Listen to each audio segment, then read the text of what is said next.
হ্যাঁ গো মামু, লোকে তো কথা শুনে প্রবাসে চলে আইনো। লোকে বলছে অনেক টাকা প্রবাসে। আসলে কি গো টাকা আছে প্রবাসে? দেখো মামা, আমার তো জানা নাই গো। হ্যাঁ, তো ওই ধর ঠিকাদার ওখানে আছে। চলো এবার ঠিকাদারকে প্রশ্ন করবো দেখি। কি করছেন ঠিকাদার? এটা ভাই বসে আছি, হিসাব করছি তো তো। একটা কথা বলছিল তোমাকে। বলো। সবাই বলে প্রবাসে অনেক টাকা, আসলে কি প্রবাসে অনেক টাকা আছে?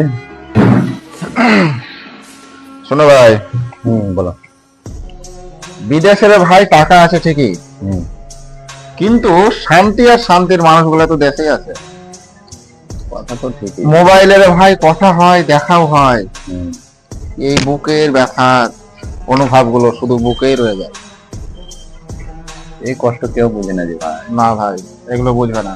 শুধু টাকা আছে, অবশ্যই টাকা আছে, শান্তির মানুষগুলো তো আছে। আছে হুম, বলো। সেটা তো সবাই জানে নাই, যে ওটাই কথা। বাড়িতে শান্তি থাকলে আমরা ওইখানে শান্তি। বুঝতে পারলো ভাই? হুম। ওকে, বাই।